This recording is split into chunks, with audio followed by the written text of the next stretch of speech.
people bumping into good leadership that will take them somewhere. It's just, that's who they would bump into. That's who they would choose because they've been hearing from them. Right, that's who they chose.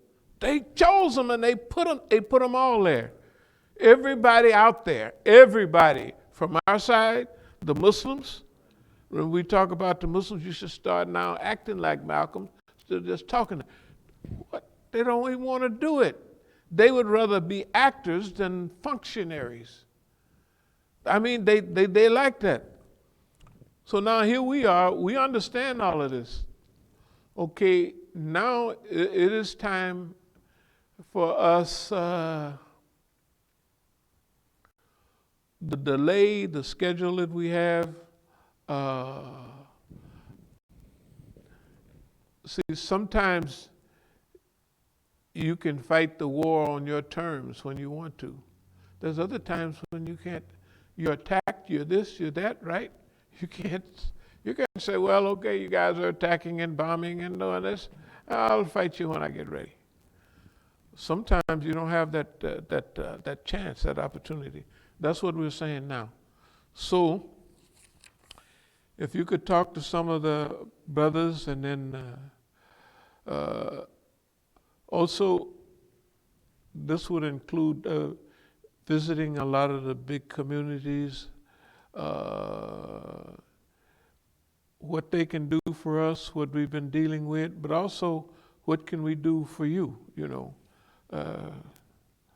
All those places, Daftar, IEC, ISWA, way out in Maryland, all of them. And all those people, we'd be dealing mostly with cash donations. We said we don't want to put y'all in a panic, you know. Even visiting our auto friends. So those are just little notes. These are not the huh?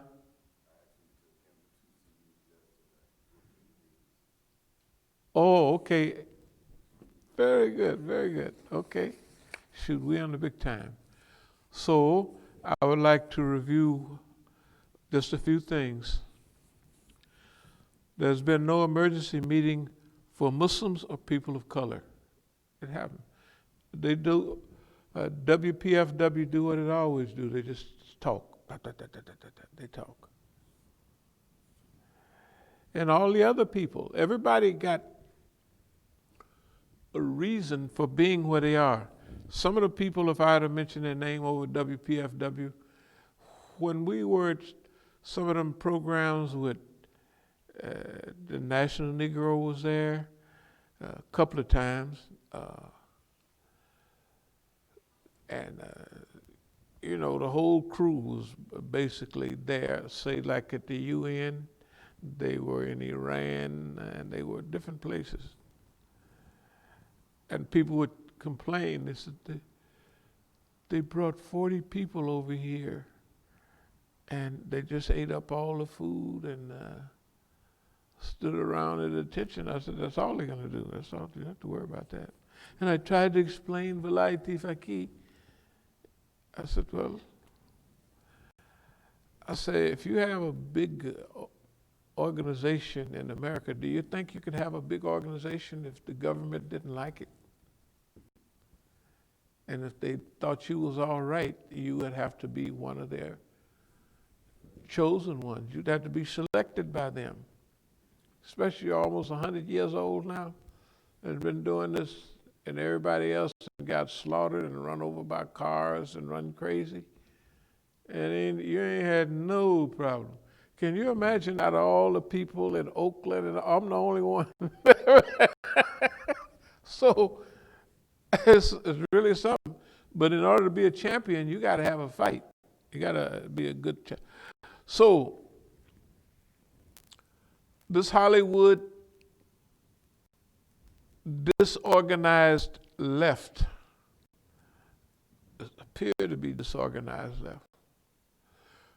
Everything that's going on now is mostly appearances.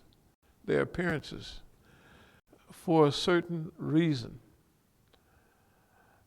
so-called disorganized left. What, Antifa, all of these people, what do you mean? They use all of them to do what they want to. Well, we didn't say it so many times that we'll just keep going. It's not only a beer hall puts, but it's LSD in action. Okay, now, this is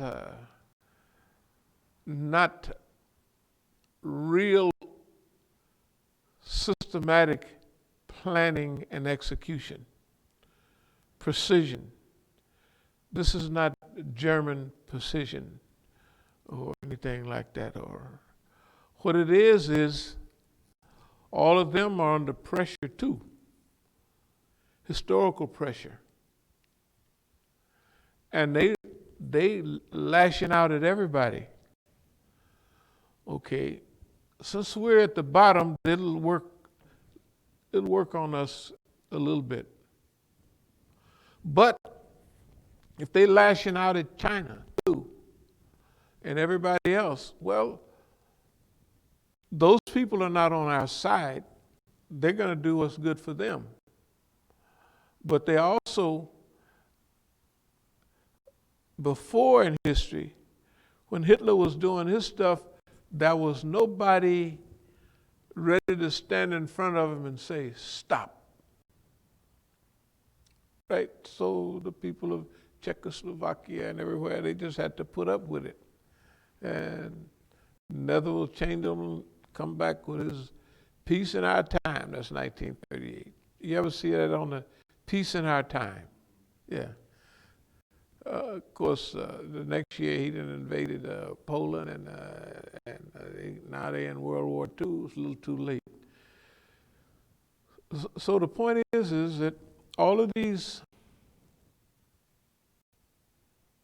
people at that time, they didn't have nobody to stand up to Hitler. But in this time, a lot of things coming together at one time, and they rewrite that whole period. It's a similar period. There's beer hall putzes, there's the nobility, there's all of those things, partially, but there are other things. Right at the same time, we have the Thucydides trap. Germany was up and coming, and it was hungry. We ready to fight. It don't make no difference what you do. And they had a technology that they jumped out of World War I. By World War II, they got stuff that, hey man, if they had got hold to the atomic bomb, we'd have been in trouble. But you know the only reason they didn't have an atomic bomb? Because they sent all they Jewish scientists over here. Einstein and all of them, if they just kept at home, patted them on the back, hey, we need something that, you just push a button and it'll down cities. And all they had to do was keep their Germans at home. They run them all over here. Every last one of them, they run over here. Right? Some of them didn't even want to do it. Einstein and them didn't want to. They had almost nightmares the rest of their life about what they did. They didn't want to do it. They were humanitarians. But they didn't want to be in the gas chamber with Adolf Hitler and them out there throwing the cyanide in there. Anyway,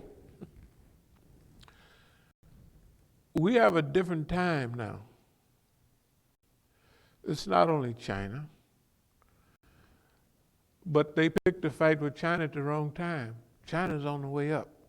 It's on the way up. You know, when you're hungry and you're coming up, when you've been a champion a long time, you slouch around, eat a lot of pizza, spend a lot of money, right? You've been a champion a long time.